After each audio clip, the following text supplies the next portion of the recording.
అట్లనే ఈ మధ్యకాలంలో ఈ రాజకీయ నేపథ్యంతో, ఫ్యాక్షనిజం నేపథ్యంతో సినిమాలు బాగా వచ్చేస్తున్నాయి. సో, మీరు అదే నేపథ్యంతో తీసుకొని రాజకీయ వ్యవస్థని ఒక ఆ రూట్‌లో వెళ్తూ తీసిన సినిమా ఇది. ఎంతవరకు రీచ్ అవుతారని మీ మీ కాన్ఫిడెన్స్? అంటే రాజకీయ నేతలని కాదు సార్. యాక్చువల్‌గా అంటే we have 4 life styles in our world globally. ఒకటి రాజకీయము, ఇండస్ట్రీ, జాబ్ అండ్ స్లేవ్స్ లాగా 4 వర్గాలు ఎంచుకుంటే ప్రతి మూవీ దీంట్లోనే ఉంటుంది. బట్ నేను డిఫరెంట్గా ఉంటుందని అనేది ఒకదానికే డిఫరెంట్. పొలిటికల్లో దానివల్ల చేస్తున్న హామీల వల్ల ఎంతసేపు మన పొలిటీషియన్స్ కానీ ఎవరైనా అని కూడా లేని వాళ్ళకి ఇద్దాం అంటారు. నేను ఒక మిడిల్ క్లాస్ మ్యాన్ని. జాబ్ చేస్తున్నామంటే we are not a rich kids. అన్నిటికీ మనం ప్రతిదీ ఆలోచించాల్సి వస్తుంది. ఫస్ట్ రాగానే మళ్ళీ శాలరీ ఎప్పుడు వస్తుంది, ఇవన్నీ మన కమిట్మెంట్స్ మనకుంటాయి. ఎంతసేపు పొలిటికల్ వాళ్ళు వచ్చేసి నేను లేని వాడికి ఇచ్చేస్తా, వాళ్ళకి అది ఇస్తా ఇది ఇస్తా అంటారు. కానీ మిడిల్ క్లాస్ వాళ్ళు ఏంటంటే అడుక్కోలేని బెగ్గర్. తెలుగులో కొంచెం ఘాటుగా చెప్పాలంటే మనం అడుక్కోలేని బిచ్చిపోలం అని అంటాం. ఎంతసేపు మీరు వాళ్ళకే ఇస్తారంటే because we have right for every vote is the same count. పేదవాళ్ళు వేసినా, మిడిల్ క్లాస్ వాళ్ళు వేసినా, కుప్ప వాళ్ళు వేసినా అని కూడా అందరిది ఒకటే కౌంట్. ఎంతసేపు నువ్వు లేని వాళ్ళకి వేస్తా అంటే మిడిల్ క్లాస్ వాళ్ళకి ఎందుకు ఇవ్వవు? అసలు ఫ్రీ ఇవ్వాల్సిన అవసరం ఏముంది అని చెప్పేసి అని అంటారు. ఎవరు అవసరం వాళ్ళకి ఇవ్వద్దని చెప్పట్లేదు. వీళ్ళకేం చేస్తున్నాను, house at the father should equally see the children. ఒక్కరికే చూస్తాను నేను, ఇంకొకరికి చూడను అని చెప్పేసి దాంతో ఈ కాన్సెప్ట్ స్టార్ట్ చేస్తాను. మీరు చేసే దానివల్ల మిడిల్ క్లాస్కి ఏం ప్రాబ్లం అవుతుంది, దానివల్ల ఎఫెక్ట్ ఏమవుతుంది అనేది ఒక కాన్సెప్ట్. అది కొత్తగా ఉండదు సార్. అండ్ పొలిటీషియన్స్, ఇందాక మీరు అడిగినట్టుగా పొలిటీషియన్స్ సార్, ఇప్పుడు మనము ఉన్న దాంట్లో ఒక 4-5 వర్గాలు ఉంటాయి, అంటే గ్రూప్స్. మనకు 4-5 వీళ్ళు ఉంటారు, బీజేపీ, కాంగ్రెస్, ఎవ్రీథింగ్ మన దగ్గర ఏమంటే అని. దాంట్లో ప్రతిసారి ఎలక్షన్స్ వచ్చినప్పుడు each MLA, if I'm not wrong, minimum ఒక 50 నుంచి 60 వరకు ఖర్చు పెడతారు ఎలక్షన్స్ వచ్చినప్పుడు. అట్లా దగ్గర 5 మెంబర్స్ని కౌంట్ చేసుకుంటే మనము అక్కడనే 250 వరకు అయిపోతుంది. కానీ మనకే ఓటేస్తాడని వాళ్ళకి భయంతో ఉంటారు. వాళ్ళు గెలుస్తారని వాళ్ళకి కాన్ఫిడెన్స్ ఉండదు కదా ఎవరికి కూడా.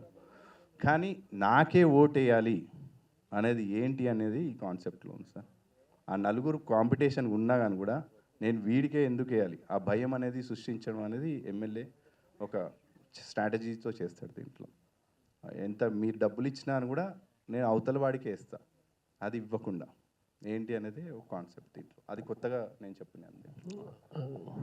కంగ్రాచులేషన్స్ ఈశ్వర్ గారు. Sir thank you. Suryapet junction అనేది ఏపీకి తెలంగాణకి మధ్యలో బోర్డరు. మేము ఎప్పుడు ఏపీకి వెళ్ళినా అక్కడ ఒక టిఫినో టీ తాగుతూ ఉంటాం. అందుకని మాకు బాగా, ఇప్పుడు కూడా మా మిత్రులతో అన్నాను, సూర్యాపేట దాటి విజయవాడ వెళ్ళిపోతే పాటికి చాలాసేపు అయిందిరా ప్రెస్ మీట్ పెట్టి అని అనుకున్నాను. అలా సూర్యాపేట అనేది మాకు చాలా మమేకమైపోయింది మా మనసుల్లో. మీరు ఆ టైటిల్తో వస్తున్నారు, ముందుగా మీ కంగ్రాచులేషన్. మీ ట్రైలర్ చూస్తే ఇల్లాలు ముఖం ఈది గుమ్మం చెప్తుందని ఒక సామెత ఉంది తెలుగులో. ఆ అమ్మాయి ఇల్లాలా కాదా అనేది వీధి గుమ్మం చెప్తుంది. ఆ ముగ్గు అవి వేసి పెడితే ఒక పర్ఫెక్ట్ ఇల్లాలు ఉందనేది ఒక నానుడి. మీ ట్రైలర్ చూస్తే ఈ సినిమాకి ఏం కావాలో అన్నీ అందులో ఉన్నాయి అనిపించింది మాకు. కమర్షియల్లు, మీ డైలాగ్ డెలివరీ, మీ డాన్సు, మీ తోటి లక్ష్మణ్ ఉన్నాడు ఆ సింగరు, అతను ఉంటే ఇక అల్టిమేట్ మాట. దాని గురించి ఈ సినిమాలో పేదలకి ఉచిత పథకాలు ఇస్తున్నారు ప్రభుత్వాలు. వాళ్ళ దగ్గర ఉన్నా లేకపోయినా అప్పు చేసి మరీ ఇస్తారు. ఇది ఇవ్వటం కరెక్టా కాదా? ఏమైనా ప్రభుత్వానికి మీరు సెటైరికల్ వేశారా ఈ సినిమా ద్వారా? సెటైర్ వేయలేదు సార్. నేనేం చెప్తున్నానంటే, ఇప్పుడు అదే నేను ఇందాక రిపీట్ చేసినందుకు, ఒక ఇంట్లో ఉన్నప్పుడు ఒక ఫాదర్ రన్ చేస్తాడు అందరిని. ఇంట్లో ఉన్న అందరినీ చేసుకోవాలి. యాజ్ ఏ హౌస్ మన స్టేట్కి సీఎం అని ఎవరున్నాను కూడా పబ్లిక్లో అందరినీ ఈక్వల్గా చూడాలి. కానీ నేను వీళ్ళనే చూస్తాను తోచేది కదా. కొంతమంది అడుక్కోలేరు, చెప్పలేరు. ఇప్పుడు ఏదో నేను ఉద్దేశించిన అదే చెప్తున్నాను. ఎంతసేపు నువ్వు ఒకరినే చూడొద్దు, మిడిల్ క్లాస్ కూడా వాళ్ళకి కావాల్సిన అవసరాలు వాళ్ళవి చెప్పాలి. When the all rises, petrol rates and మన ఉప్పు పప్పు కూడా ఆల్ రేట్స్ ఆర్ ఇంక్రీజింగ్. కానీ మీరేం చేస్తున్నారు అని అంటే, నేను ఎవరిని ఉద్దేశించో కానీ అట్లా చెప్పట్లేదు, కానీ ఆ బాధ చూసి చెప్తున్నాను. నార్మల్గా ఏంటంటే ఇప్పుడు మీరు పని చేస్తే మనకు డబ్బులు వచ్చినాయి అనుకోండి సార్, బాగుంటుంది. పని చేయకుండానే ఫ్రీగా ఇచ్చినా అనుకో, మనం బయటికి ఎందుకు వెళ్తాం? వెళ్ళాం. సో ఇప్పుడు పేదవాళ్ళకి అన్ని ఇస్తా అంటున్నారు, వాళ్ళ ఇంట్లో కూర్చొని ఏం చేస్తున్నారు? They also talking about real estate. మనకు ఫోన్ ఫ్రీయే కాబట్టి ఫోన్ చేసి వాళ్ళు కూడా కోట్లలో మాట్లాడుతున్నారు. ఎందుకు అంటే వాళ్ళ కడుపు నిండిపోయింది. ఆ కడుపు నిండిపోయినప్పుడు ఇంకోటి పని ఎందుకు చేస్తాడు? కష్టపడేది ఎవరు అంటే మిడిల్ క్లాస్ వాళ్ళు. ఎందుకంటే వాళ్ళు ఖచ్చితంగా వాళ్ళు బయటికి వెళ్ళి చేయాలన్నప్పుడు ఇంట్లో వర్కర్స్ ఉండాలి. ఆ వర్కర్స్ని నువ్వు ఆపేస్తున్నావు అంటే 100 రూపాయలు వచ్చేటోడు ఇప్పుడు, ఎందుకంటే 100 రూపాయలు ఇస్తే రాడు, ఎందుకంటే కడుపు నిండిపోయింది కాబట్టి 500 ఇస్తే వస్తా అంటాడు. అట్లా అని చెప్పేసి మిడిల్ క్లాస్ వాళ్ళు జీతం పెరగదు కదా, అప్పులు పెరుగుతాయి. అందుకనే వర్క్ ఇవ్వండి కానీ సోమరిపోతులు చేయొద్దని. కరెక్ట్ అండి మీరు చెప్పింది. ఇప్పుడు ఊళ్ళల్లో కూలీ దొరకట్లే. ఇప్పుడు భీమవరంలో కానీ అమలాపురం కానీ ఏరియాలో ఒక కూలి పనికి రమ్మంటే ఎవరు రారు. ఇక్కడ ఎక్కువ కూలీలు బీహార్ నుంచి, గుజరాత్ నుంచి వస్తున్నారు. ఈ ఫ్రీ పథకాలకు అలవాటు పడిపోయి వాళ్ళు అసలు పని చేయటం మానేసి, మీరు అన్నది ఎగ్జాక్ట్ మాట, ఎటుపోయి మధ్యలో మధ్యతరగతి వ్యక్తే ఇబ్బందులు పడుతున్నాడు. మీ సినిమా ద్వారా మధ్యతరగతి వ్యక్తులకి మంచి జరగాలని కోరుకుంటూ all the best. Thank you sir, thank you. Kishore గారు, సార్ ఇది ఇప్పుడు సినిమాల ట్రైలర్ చాలా బాగుంది. Thank you. హీరోయిన్తో అంటున్నారు నీ పెనం పైన దోశ వేస్తాను అంటే దాని అర్థం ఏంటి సార్? మీకేం అర్థమైంది సార్? నాకేం అర్థమైంది చెప్తా, కానీ అంటే డబల్ మీనింగ్ లాగా ఉన్నట్టు ఉంది అది. అంటే మీకేం అర్థమైంది చెప్తే నేను కరెక్ట్ కాదా? నాకైతే డబల్ మీనింగ్ లాగా అయితే అర్థమైంది సార్. లేదు సార్, అంటే అమ్మాయి హోటల్లో పనిచేస్తుంది, దోశలు వేసేటప్పుడే చూస్తాను కాబట్టి నీ పెన్నం మీద నేను దోశలు వేస్తే ఇవ్వండి అని చెప్పేసాను. నీ పెన్నం మీద అంటే ఆమె వేసే పెన్నం. నైనా గారు మరి వేసారా దోశ వేసారా మరి last? For that, you should go and watch the movie. అంతేనా? Yeah. అంత క్యూరియాసిటీ కల్పిస్తున్నారు. Yeah. ఓకే, ఈశ్వర్ గారు, అంటే ఉచిత పథకాల వల్ల అందరు చెడిపోతున్నారు అన్నట్టు చెప్తున్నారు కదా, అసలు ఎక్కడ ఇస్తున్నారు సార్? ఇప్పుడు 2 తెలుగు రాష్ట్రాలు చూస్తుంటే ప్రజలు నమ్మి ఓట్లేస్తారు, తీరా చూస్తే మోసపోతున్నారు కదా. ఎక్కడ ఇస్తున్నారు అంటున్నారా? ఇవ్వట్లేదు అంటారా? ఎక్కడ ఇస్తున్నారు అసలుకి? 2 తెలుగు ఏపీలో చూస్తుంటే సూపర్ 6 ఏమీ లేనట్టే ఉంది. ఇక్కడ ఏదో పెట్టారు, ఇక్కడ కూడా లేదు. ప్రజలు రెండు రకాలుగా 2 చోట్ల ఇబ్బంది పడుతున్న పరిస్థితే ఉంది. ఇప్పుడు ఇస్తున్నారా ఇవ్వట్లేదు అనేది కొన్ని నాకు తెలుసు, చూశాను కాబట్టి. అంటే బేసిక్గా ఒక మాట చెప్పాలంటే ఇప్పుడు ఎంతసేపు ఇప్పుడు ఒక హౌస్ కొనాలనేది అందరి కళ్ళు ఉంటుందండి. చిన్న ఎగ్జాంపుల్ చెప్తున్నాను నేను మీకు, అంటే నేను అర్థం చేసుకున్నాను యాజ్ ఎ బ్యాంకర్గా నేను చూస్తున్నాను. బయటలో అందరు హౌసింగ్ లోన్ అనేది అందరికీ ఒక జాబ్ చేస్తున్నప్పుడు ఫస్ట్ ఆలోచించేది హౌస్ కొనాలని చెప్పేసి ఆలోచిస్తాడు. ఒక హౌసింగ్ లోన్ వచ్చేసి 20 years పడుతుందండి మినిమం. 30 years కూడా ఇప్పుడు చేశారు. ఆ హౌసింగ్లోనే కళ ఉంటుంది. అది ఒక మిడిల్ క్లాస్ వాడి 40-50,000 అనుకోండి శాలరీ తీసుకున్న దాంట్లో 30,000 దానికే పోతుంది. దాంతో మిగతా దాంట్లో ఖర్చులు ఇర్చులు మళ్ళీ అన్నీ పెరిగిపోతుంటాయి. సడన్గా డబుల్ బెడ్రూమ్ ఫ్లాట్స్ ఫ్రీ అని చెప్పేసి అదే ఏరియాలో 40,000 50,000 గజం ఉన్న ఏరియాలు ఇచ్చేస్తే ఈ వెళ్ళేవాడికి ఏమనిపిస్తుంది? మిడిల్ క్లాస్ వాడికి, అరే నేను 20 సంవత్సరాలు కట్టుకోవాలి, ఇలాగేమో ఫ్రీగా ఇచ్చేసిందని ఆడ అలాని కూడా కేర్ చేయడు. కానీ ఇండైరెక్ట్లీ అలా ఆ డబ్బు వచ్చింది వీళ్ళందరి దగ్గర నుంచి, మీరు అంటున్నారు 1,00,000 మందిలో ఒకరికి ఇద్దరికి ఇస్తారు తప్ప అక్కడ ఎవరికి కనపడదు. అదే మన గవర్నమెంట్లో చేస్తున్న ఒక ట్రిక్స్ తప్ప ఏమి లేదు. పాలిటిక్స్లో ఆ ట్రిక్స్ అంతే. మళ్ళీ ఇప్పుడు కట్టిన అదంతా కూడా వేస్ట్. ఎక్కడనే సార్ అలా ఉంటే రోడ్డుకి ఇప్పుడు ఉన్నట్టు స్కీమ్స్ మొత్తం కూడా మాకు కావాలని రోజు జనాలు ఎందుకు ఇట్లా వెంటబడుతుంటారు? నాకు అనిపించి ఒక కాన్సెప్ట్లో నేను తీసేయండి, ఎవరికి వ్యతిరేకంగా అని చెప్పట్లేదు. అంటే మీరు ఉచిత పథకాల గురించి దాని మీద అంటున్నారు కాబట్టి ప్రజలైతే ఎక్కడ సోమరులు కారు. ఉచిత పథకాలు ఇవ్వద్దని చెప్పట్లేదండి నేను. ఉచిత పథకాలు ఇస్తే వీళ్ళకు కూడా ఏదో ఒకటి చేయాలి. మిడిల్ క్లాస్ ఒక్కరికే చేయొద్దు అంటున్నా నేను. I'm not telling that it is wrong, వాళ్ళకి ఫ్రీ ఇవ్వద్దు అని చెప్పేసి అనట్లేదు. అందరినీ కూడా చూసుకోవాలి అంటున్నాను నేను. సినిమా కంటెంట్లో నేను అది చెప్పాను, కానీ ఇట్ ఈస్ నాట్ మొత్తం పొలిటికల్ మీదనే ఉన్న కంటెంట్ కాదు. సార్ క్వశ్చన్ అడిగాడు కాబట్టి చెప్తాను.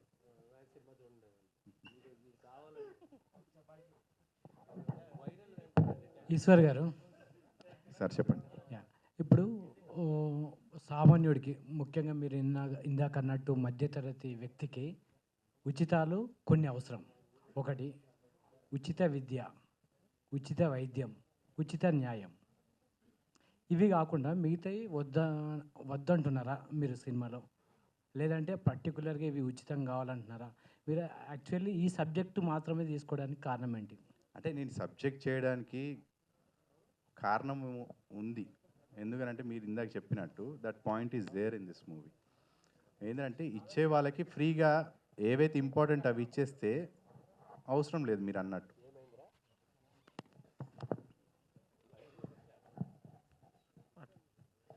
మేడం,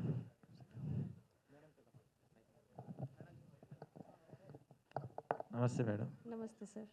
సో ఇవాళ వస్తున్న సినిమాలో హీరోయిన్స్ గ్లామర్ రోల్స్, హరిబురిగా ఉండే డాన్స్ మూమెంట్స్ ఇవన్నీ చేస్తున్నారు. సో సాంగ్స్లో చూపిస్తున్నారు కామన్గా.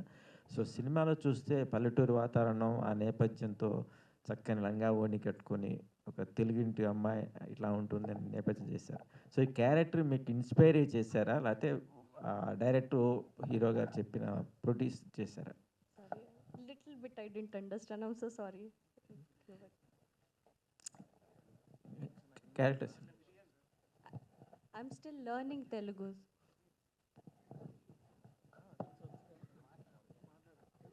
Okay, I got it. So I believe, see, now the audience is as such, everybody needs versatility. So, if I can do this, I can do this also. This is what, I'm just trying to, nothing like that intentionally. I can be both. I can be that village type of girl next door character also. I can be like this also, is what I want to be. Yes. Hi, Naina ji. First of all, congratulations. The trailer is awesome.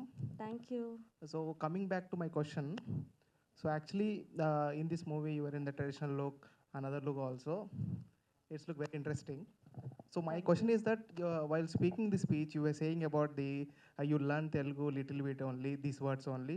Yes. Any dialogue from the trailer or any dialogue from the movie you can share with the hero?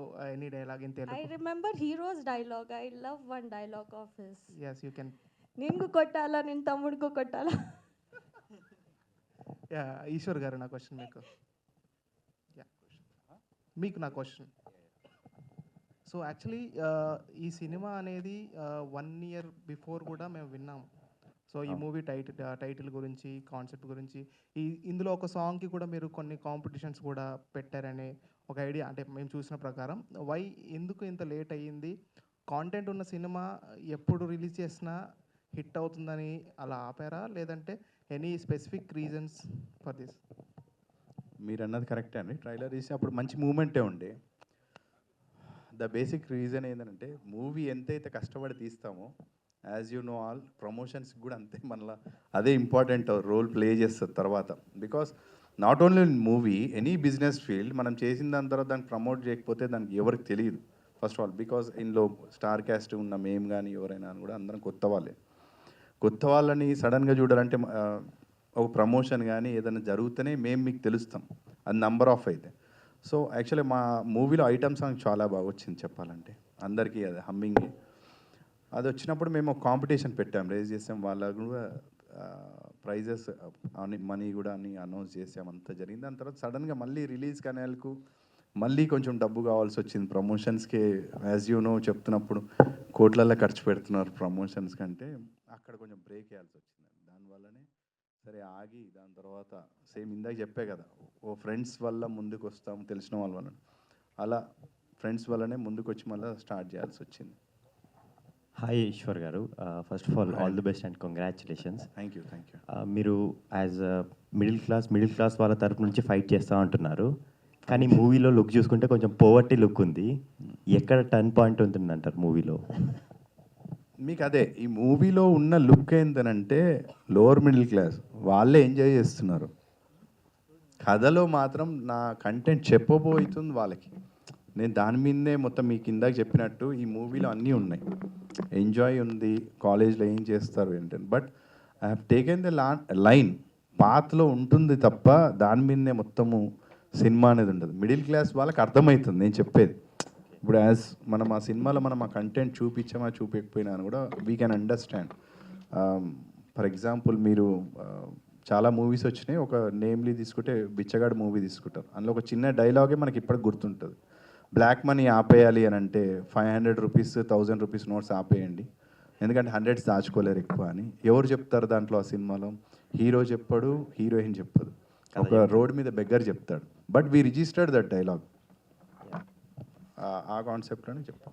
And my second question is, Eshwar గారికి పర్సనల్గా political party ఏ party ఇష్టం? అన్నీ ఇష్టమండి, అట్లేం లేదు. ఇప్పుడు మనకు నచ్చిన పొలిటీషియన్ చేంజ్ అవుతూ ఉంటారు, ఒక పార్టీ అని కాదు. ఇందాక మీకు చెప్పింది అదే, నేను అగెయిన్స్ట్ పొలిటికల్ కాదు. చేసినప్పుడు నాకు ఇచ్చి మీకు ఇవ్వకపోతే, మీకు ఇచ్చి నాకు ఇవ్వకపోతే బాధ ఉంటుంది కదా. వేసిన ఓటు ఇద్దరికి ఒకటే కదా, ఇద్దరికి చేయండి అని అంటున్నాను నేను, అంతే. దాని తప్ప దానికి అగెయిన్స్ట్ అని కాదు నేను చెప్పింది. Yeah hi, good evening Eshwar గారు.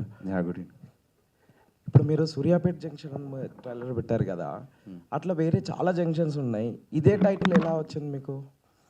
ఎందుకు పెట్టాలనిపించింది? ఈ క్వశ్చన్ అడగలేదు అనుకున్నాను. క్వశ్చన్ సూర్యాపేట జంక్షన్ అనేది అంటే కాజీపేట జంక్షన్. ఇందాక అందరు చెప్పినట్టుగా సూర్యాపేట అనేది అటు ఆంధ్ర తెలంగాణ అందరికీ ఫేమస్. ఎవరికైనా అని కూడా ఇప్పుడు నేను తెలంగాణలో ఉన్నప్పుడు వేరే ఊర్ల పేరు వరంగల్ ఫేమస్, అవి ఫేమస్, కరీంనగర్ ఇవన్నీ చెప్తాం మనం. అవి కానీ బట్ రెగ్యులర్గా అందరికీ పాస్ అయ్యేది మధ్యలో ఉన్నది సూర్యాపేట. ఆ సూర్యాపేట ఇప్పుడు నా కథ కాన్సెప్ట్ తీసుకుంటే 2 రాష్ట్రాల్లో జరుగుతుంది, మన ఇండియా మొత్తం జరుగుతుంది. నేను తెలుగు అని కాబట్టి ఇద్దరికీ అర్థం కావాలి కాబట్టి సూర్యాపేట జంక్షన్ అనేది ఇవి ఏదైతే ప్రాబ్లం ఉందో అది మొత్తం స్టేట్ అంతా స్టేట్ వైజ్గా అన్నీ జరుగుతున్నట్టువే, ఇండియా వైజ్గా జరుగుతున్నట్టువే. కానీ ఒక టైటిల్ కావాలి, ఇద్దరికి దగ్గరలో ఉండేది ఏరియా. ఇది ఆ ఏరియా మధ్యలో జరిగే కథ, రూరల్ ఏరియాస్లో జరిగేది, బార్డర్లో జరిగే కథ అనమాట. ఇది అటు వాళ్ళకి వీళ్ళకి మధ్యలో ఉండేది కాబట్టి ఆ టైటిల్ తీసుకోవాల్సి వచ్చింది. ఆ ట్విస్ట్ ఇంకా సినిమా చూస్తేనే తెలుస్తుంది. ఇంకా ట్విస్ట్లు ఏమి ఉండవు దీంట్లో. అంటే 2 బార్డర్స్ అన్నారు కదా. 2 బార్డర్స్ అంటే అక్కడ ఉన్న కాలేజ్ వాళ్ళది, అక్కడ దగ్గరలో ఉన్న కాలేజు, అటు తెలంగాణకు ఒక 5 కిలోమీటర్స్ వెళ్ళిపోతే ఇటు క్రాస్ అయితే ఇటు, అందుకే మధ్యలో సూర్యాపేట జంక్షన్ అని చెప్పేసి పెట్టాం. ఇప్పుడు మీరు ఇందాక బ్యాంక్ పర్సన్ అన్నారు కదా, మీరు ఇందాక బ్యాంక్ లోన్స్ చేస్తున్నాను ఫస్ట్ నుంచి అని. మరి మీకు సడన్గా ఇంత ఇంట్రెస్ట్ ఎలా వచ్చిందంటే మూవీ మీద? మీ ఎంట్రన్స్ ఎలా, మిమ్మల్ని మీకు ఇన్స్పిరేషన్ ఎవరు? బ్యాంక్ లోన్స్, బ్యాంక్ అనేది అది ప్రొఫెషనల్. బ్యాంకింగ్ అనేది అవసరం చేయడానికి. సినిమా అనేది ఇంట్రెస్ట్, ఆ చిన్నప్పటి నుంచి ఉన్న ఇంట్రెస్ట్ అంతే. అది ఇక్కడి వరకు తీసుకొచ్చింది. ఓ సినిమా చేసే అంత లోపల నుంచి interest I very all the best ఇచ్చాను.